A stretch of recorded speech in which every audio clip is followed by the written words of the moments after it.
You want to go get a drink? Yeah. All right, let's do it, Zach.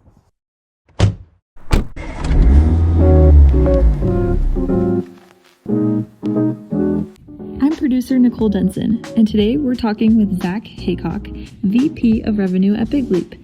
Zach is a digital marketing veteran who has onboarded over 1,000 clients throughout his career.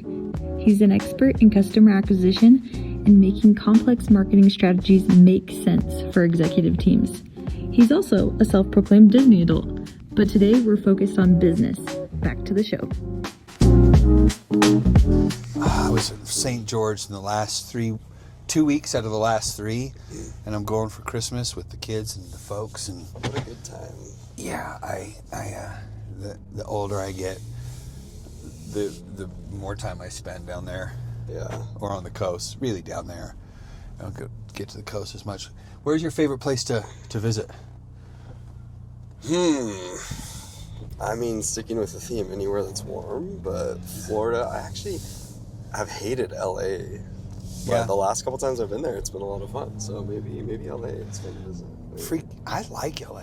Yeah, LA and San Francisco. I know people crap on California, but... I lived in San Francisco Oh, yeah? Fun. for a couple of years, and What part? Like, in the city. okay. So I lived in the city, and then I moved out to Concord, just on the other side of Walnut Creek in the East Bay, Cool. for a bit of time too. My commute into an ad agency in the city Yeah. was shorter from Walnut Creek via BART than it was from the Sunset via the Muni. BART. And that's only like 5 miles or something like that, maybe. Wild. Yeah. Yeah, when we were there for the inbound conference, it was scootering everywhere because Oh, it's so yeah. much faster than... Next inbound Cars. conference, I'm going with you guys. All right, Dallas told me I'm that. so I'm down. stoked about that. I already told that. Oh, did he tell you that? He was like, Coby wants to come to inbound. That'll be awesome. And I was Yeah. like, yeah, let's get a bigger crew there and I think more impact, right? I love working with him. Good dude. He is. So, what's the latest and greatest that you're working on as the VP of Revenue at Big Leap? Yeah, I think what I'm most excited right now for is just filling gaps as we move more towards kind of brand-led and getting really into more high-level strategy with clients, getting more capabilities in-house that we can help execute on and create some cohesion for our clients around. It's just already having a huge impact, so I'm excited Nice. to continue those efforts. What do you like least about what you're doing right now? I think this is probably a pretty basic answer, but it's probably not knowing how to prioritize. Yeah. And not knowing what to let go of, or, just where can you have the best kind of impact based on your skill set. Right? Yeah. Like personally, or just as an organization, or both? I would say both, Yeah. actually. Yeah. It's something I'm not great at in my personal life either. Oh. What are you seeing that nobody else is seeing? Lately, I already went on a little bit of a rant on LinkedIn about this, but I'm kind of feeling that organizations' leaders should be in therapy. Ooh. Or, if not therapy, something in their personal life that makes them look inward, think about their thoughts, think about the way they conduct themselves and do things. And kind of the diatribe version of that is, I really think your leadership structure is like the nervous system of your organization, right? Yeah. It's if you have one leader that's a little out of whack, then it really can have this compounding effect. And so yeah, whether it be a life coach, a therapist, a really great spouse, something that makes you turn inward and think about, all those parts of you that maybe you don't want to acknowledge. Do you think leaders are adverse to that? I think it's telling if they are. Yes, I So- think that's a really good answer. Go ahead. Sorry. Yeah, no, I think people have a natural apprehension or fear of therapy, maybe, but emotions can be scary. I get that, But yeah. Have you seen, you don't call out clearly, like a person or a client or whatever, but have you have you seen leaders successfully navigate things because they're in therapy? Like, is this informed by experience, or what experience has informed this opinion? Yeah, I think, everyone has an ego, and I think it's incredibly difficult to diminish your own ego unless you're putting in the work. I have definitely come across leaders in my career that hadn't put in the work and hadn't learned about their ego, hadn't confronted maybe those pieces of them or parts of them that were unregulated or even based on trauma, if we maybe not getting too deep, but we're all product of our experiences, right? Right. So I think uncovering how those experiences have shaped you, how those are leading to your ego, exploring that's important. So I think that manifests in the way of leaders that have a desire to control first, and ask questions second, or think that their way is the right way and don't know how to take in information from a lot of places and have a really good kind of multi-tiered view of something. So yeah, I could talk on that one for an hour.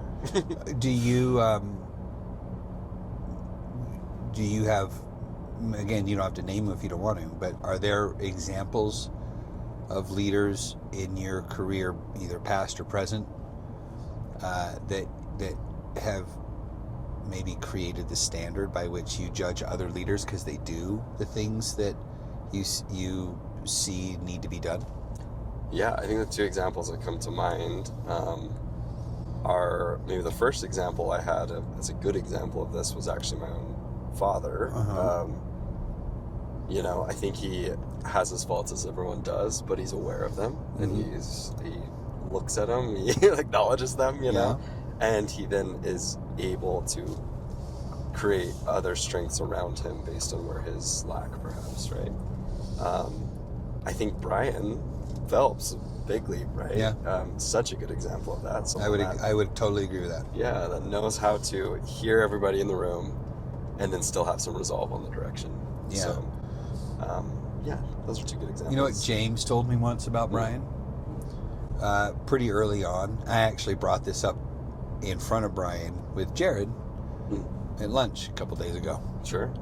I just right in front of him. I thought, why the hell not? I said, one of the first conversations I had with James ever when I came on was, he said, I add 10 pounds to everything Brian says. Yeah, I can see that. And I was like, amen. Because his delivery style is very low key. It's not sensational in any way. Yeah. Right? And he doesn't try to be self-deprecating as a way of masking something. He's not trying to do anything other than just kind of show up, kind of regular guy, or at least position it and kind of speak to it as a regular guy, even though he's put a ton of thought and a ton of analysis. I mean, the guy analyzes everything, right? And super, super smart. And so when he does speak, though, it's well informed. It's well informed, but it's not like, hey, I'm well informed, so listen, or I'm going to use words that compel you, or there's no tricks, there's no gimmicks. It's the same way that he built a business. It's just like, this is what I see, and this is what it is. It guides the ship rather than trying to. Yeah. Totally agree with that. But I think that's the other piece of that. I think you can tell if somebody's kind of put in the work to think about their thoughts and all that. If they make you feel seen too, that's hard to do. It's hard to really make someone feel like you understand them and that they're seen. And I joke all the time that I never thought I'd be at any organization for more than 2 or 3 years. Yeah. And I'm pushing now 9-10 years at Big Leap, just because maybe that alone, right? Being led by somebody that understands their ego, keeps it in check, and also makes people feel seen. I think around them. So it's an interesting. Yeah, I think I can draw parallels in my career as well. I mean, I think we're all kind of sometimes shouting to be seen. I once had an old business partner after meetings with some some line of business leaders at Microsoft, and we were presenting some courseware that we put together for their ERP practice in their channel. And he's a good friend of mine. And after I hung up, he says, "Why is it so important for you to get heard?" And it was really a direct question. I was like, "What do you mean?" And he goes like, it was so clear that you just needed to be heard instead of trying to listen. And it was, I'd like to say it was fairly early in my career, but it was later in my career than it should have been. Sure. That I needed somebody that I trusted to come to me and say, your fly's down, and it's time you looked at that. Yeah. So important. Having people around you that can call out your blind spots, right? Yeah. In a way, that's kind of what we're talking about here, right? Yeah. Yeah. It's like, where are your blind spots? How do you figure out, what they are? Own them, so you can be aware of them moving forward. Okay. So how was your diatribe received on LinkedIn? Good, I think. I had some good commentary, good teams, good conversations that were started. Some people that disagreed a little bit. Really? Which, is interesting. Fighting against therapy. But I was going as far as to say that, there's organizations that have even started hiring therapists and whatnot on staff, or at least letting people expense those types of things.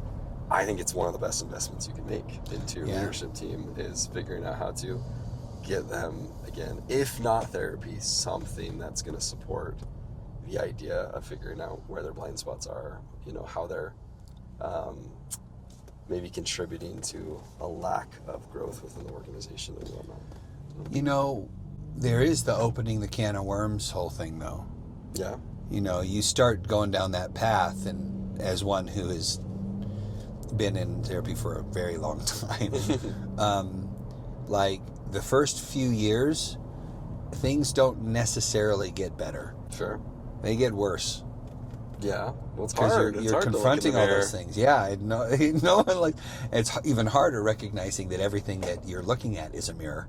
That's the hard part. Yes. Oh, mirror wait reality, a right? Like life is a mirror. It's going to bring up everything Yeah. not wanting to see sometimes. What do you think is the number one, not number one, but maybe the first benefit, the first sign, if you had to look from an external, these are two different questions, but this is kind of a fascinating take, so you're looking at an organization, what's the number one telltale sign you think that the leadership in that organization is involved in some sort of self-awareness work? I think the most obvious sign of that, and I'd be curious to get your take on this one too, but the most obvious sign of that to me is conflict. How is conflict handled? Oh, I like that. If there's a big disagreement, is the problem about the problem, or is it about the other person? Is it this person just can't get on board and they're a stick in the mud and they just need to get on board with the plan because it's well researched and I understand it, or is it, hey, they disagree and I might have a blind spot here, so let's talk about it. Yeah. Let's have a conversation about the problem, not about why my thought process is superior to theirs and so they should get on board. Yeah. So you could be the most competent person in the world, right? But you can still be wrong about something. Yeah, and you still don't have all the data. You still might have a blind spot. So I don't know. So in other words, the argument or the debate or the challenge or the discussion is on the level of the subject matter of the discussion, the debate or whatever. It is not a proxy for something else that's going unspoken. Yes. Yeah. Or it's being able to call those things out, I think, effectively without it flaring up someone's ego. I don't know, I've been in situations early in my career too where it's like you bring up something to solve as a group or a leadership team, and then it kind of devolves into this, well, but you've done this before, and a kind of a pointing fingers rather than a solution-oriented discussion. Yeah, I get that. I'm curious your take on that one though. Dude, I mean, I love this, and I agree. it actually hits kind of a nerve. It's kind of a deep thing. Like my approach to brand has always been kind of an academic one, and has always let me. I think private enterprise is potentially the greatest force for good in mankind. I agree with that. And I think that the role of business is to provide a customer the opportunity for self-discovery. Sure. That's the highest value that you can provide. That's the value you provide to the market. And, you know, that definition might not fit lots of consumer situations. I mean, I think it fits psychologically. I think it fits very much. But, you know, like, how is toilet paper helping me discover something about myself? Like, I get that. So, like, there's the utility of a product or service, and then there is the value. It's what that utility means, right? And I think when you get into what does the utility mean, not just what it does, but how it does, or what does the thing it accomplishes mean to me, that becomes where the kind of the real value is. That touches on the stories that we tell ourselves about a product or service, about what will be different if we did this or that or whatever, if we bought this and it changed this or whatever, right? And so I look at the business motion as fundamentally an opportunity for self-discovery externally, and in engaging in that, like you're offering a catalyst to create that change in the market. You can't create a change that you have not yet undergone yourself. Sure. Yeah. Well said. So, you know, Starbucks goes to market with the idea that coffee is art, and that the drinking of coffee together is a tribal ritual that brings folks together. And so, and part of that, and that it's an experience. So part of that is let's bring the back kitchen part of the making the coffee. Let's bring that into the experience in the cafe, and let's see the art. Let's see the art, and let's see the tools of the art, and let's hear the tools of the art, and let's call the artist, you know, a barista. Let's elevate the role of the artist in this daily ritual that we all partake in, right? He couldn't have done that unless he'd seen that before when he went to Europe and said, oh, this is how it's done in Europe. I want to do this. I want to replicate this in the United States. Now, you could look at that as, oh, that's service delivery, that's product delivery. Or you could look at it in terms, it's right here, right? Yeah. Okay. Flip and turn around. You look at it in terms of, well, what's really happening? What is the coffee then like a catalyst for? And it's a catalyst for something that's, I think, a lot more meaningful than, you know, making sure I have my morning constitutional and I can be up for the morning meeting, right? You can't, so where that all comes to what you asked, you can't really, I think, approach business that way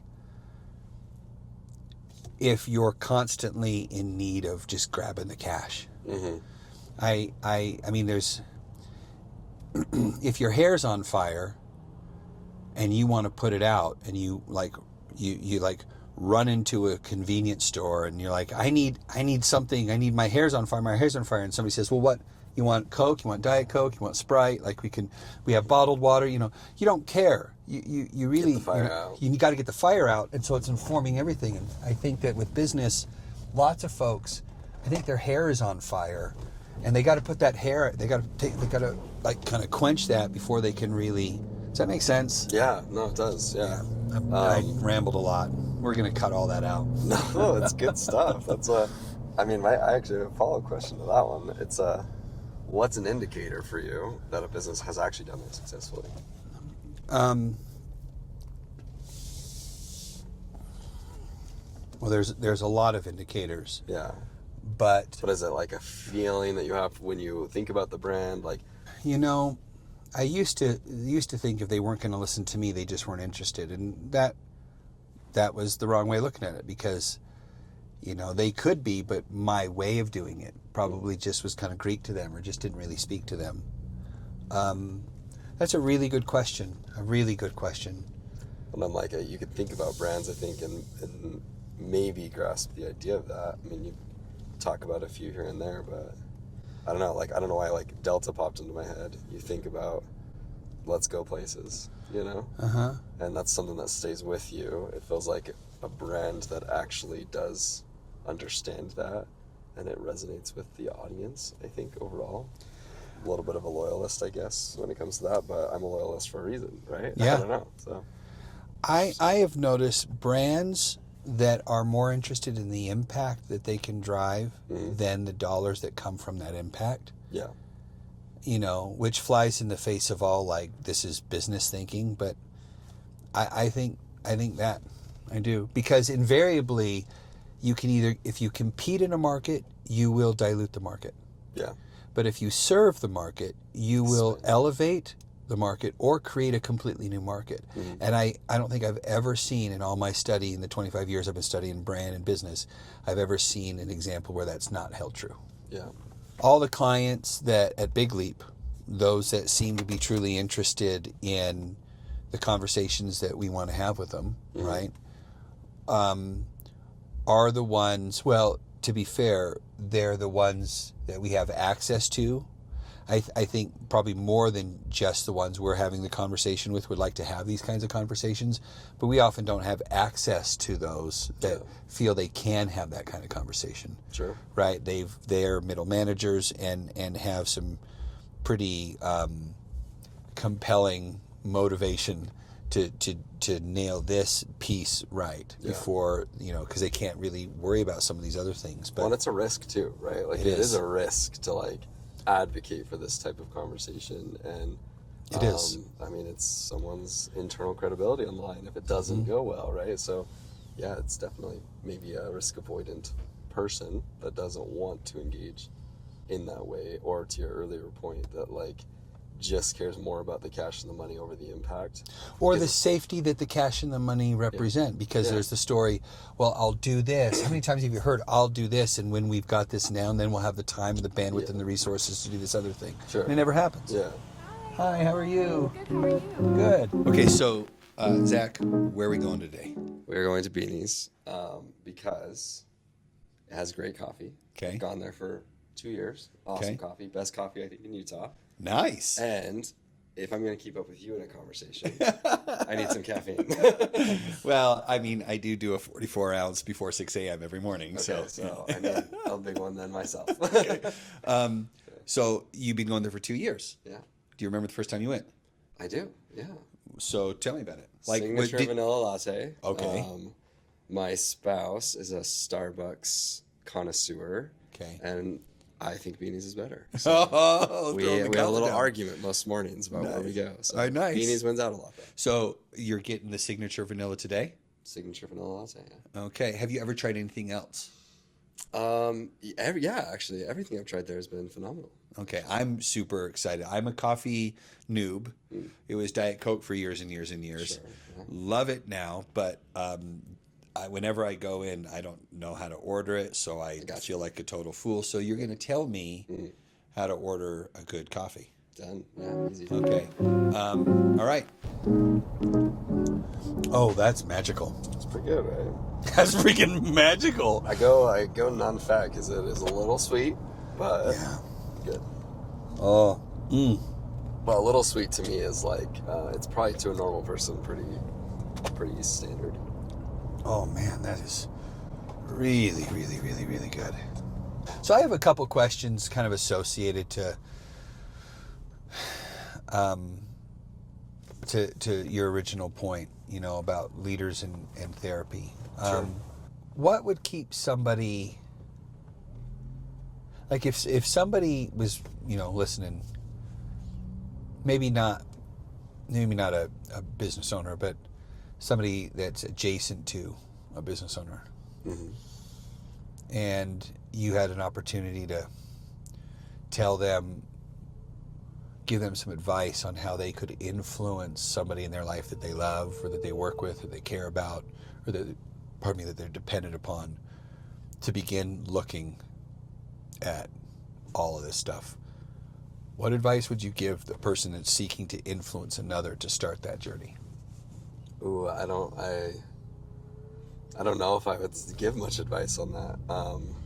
I kind of like the idea that if you can't go and fix someone, you can't go and heal someone's darkness, but you can sit with them, and you can do your own journey, and you can be expressive about the aha moments that you're having and kind of things you're learning in life.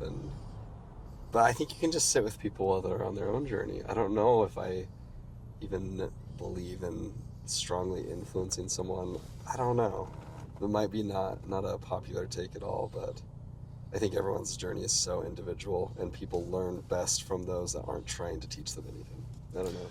Oh, that's a great line. Like, think about that though, right? Like, People you learn... only trusted your buddy that told you, like, you have a blind spot here because of maybe history and familiarity and all that, and they were willing to say that. But I don't know if you even kind of maybe said you didn't initially react very well to that, right? Or Well, he said that. I just want to make sure people learn best from those who aren't trying to teach them something. Yeah. That's profound, man. I mean, that's an age-old thing. It's lead by example, right? Well, yeah, but I mean, I'm as a dyed-in-the-wool know-it-all.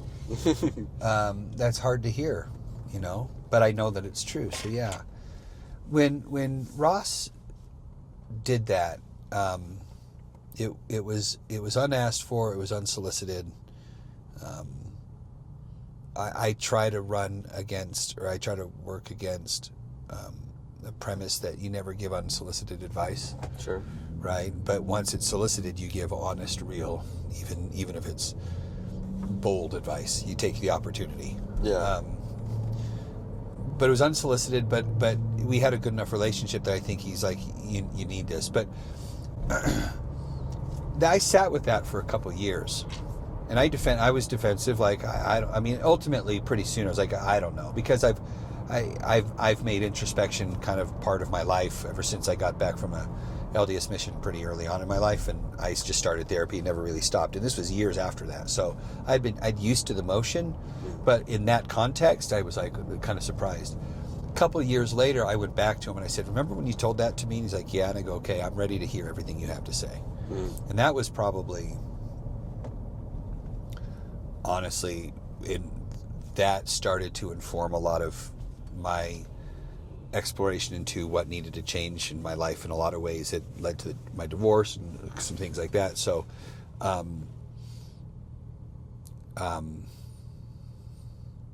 I was really, I didn't want to hear it. I kind of knew it, but I didn't want to hear it. But I'm glad that he did it, and I went back to him and said, you said something, and I can hear it from you.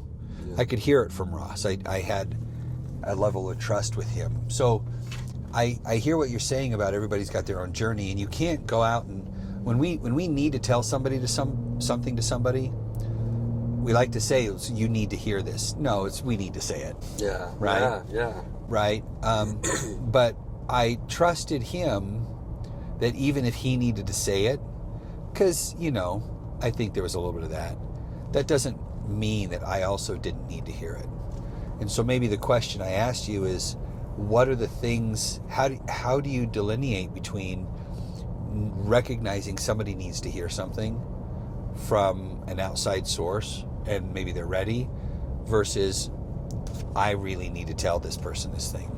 I'm ego driven, and knowing the difference. I mean, I guess maybe that's the whole point of doing the work though, right?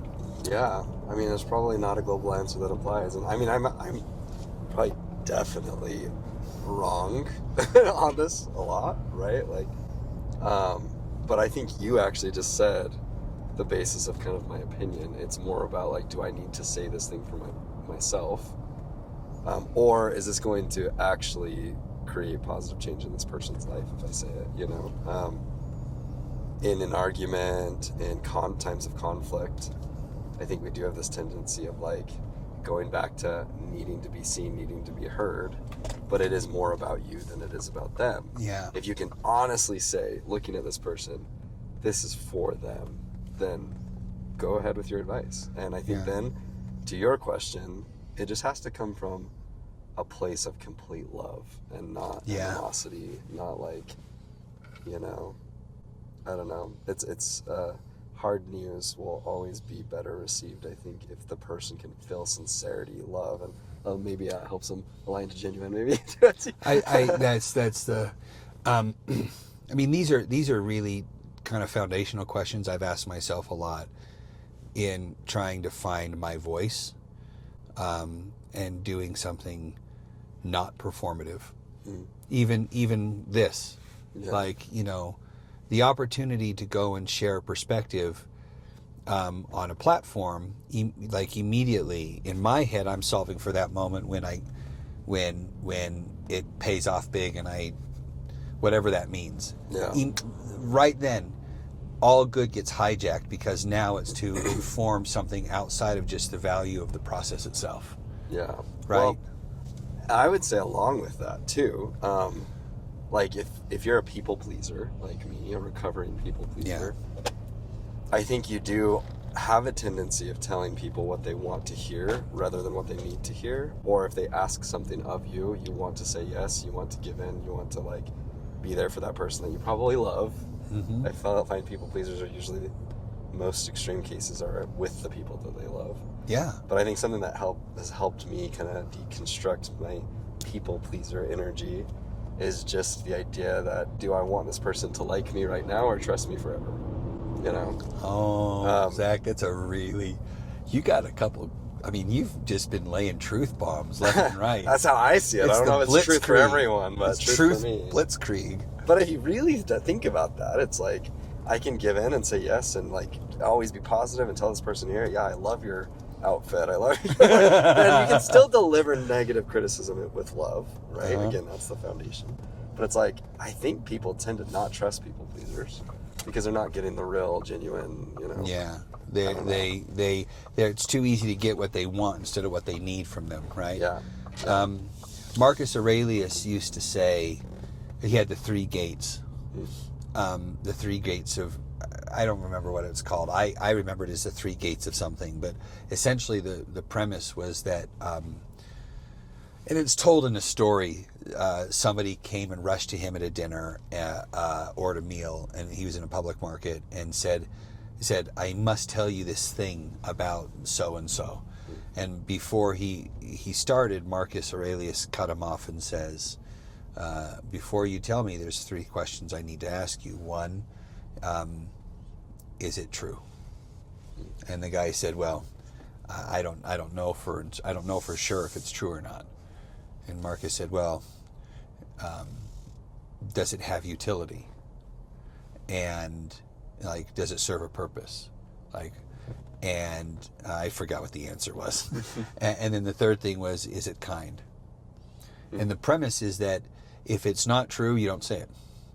If it's true but serves no purpose, you have to question whether you're going to say it. Yeah. And then it comes to the last thing. Is it kind or not kind? If it's true and serves a purpose but is unkind, be careful, but probably needs to be said. If it's true and serves no purpose and is unkind, why? Serves no purpose and is kind? Maybe. Yeah. Right? But those are the three gates that an utterance must pass before it leaves his lips. I love that. I've never heard it that way. Really? That's like a good framework to think through. Yeah, and I think in terms of, I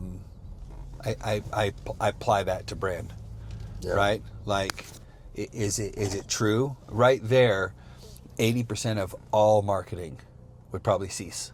Yeah. Because it's all a fabrication or an embellishment, and that's not what it's about. It's winning the dollar, not trust. Right. And then once you pass through that, does it serve utility? Right? And then ultimately is it a force, is it a positive force for the market? Yeah. Right? So what a good way to think about it, because I think people do conflate the idea of needing to be honest with, or people that are kind of rude use being honest as an excuse. They're just keeping for it being real. Rude. Yeah. It's like, sorry, I'm just direct. Sorry, I'm just like, yeah, but if it's unkind, doesn't need to be said. Yes. I like that. Your need to be direct or to maintain an identity of somebody who can say something no matter what doesn't cost you anything. Yeah. It costs somebody else a sense of well-being, a sense of control, or ability to direct their lives in some way, or their sense of value. And if you want to do good, you inspire those things in other people, because operating from that point of view, or from that perspective, then they'll do that to others as well. It's a viral thing, right? Yeah. Oh, there's such a good... I guess I'm full of one-liners, but what's the quote that's like, honesty without kindness is disrespect? There's a famous quote about that. Like, honesty without kindness is contempt. It's something like that. Something like that. Or an apology without change is manipulation. Yeah. Something I've heard that one. Let's start a quote wall. We should start a quote wall right after the book club. Yep. Got some takeaways. This was amazing, and this, like, honestly... Yeah? Mm-hmm. I haven't even had any. That's the difference. I have, yeah. That's the difference between... I've had some coffee today. You had some coffee? Well, I already had 44 ounces, so I'm going to be like this when I pick up the kids. Start flying. All right, cool. Back to work. Okay, see ya.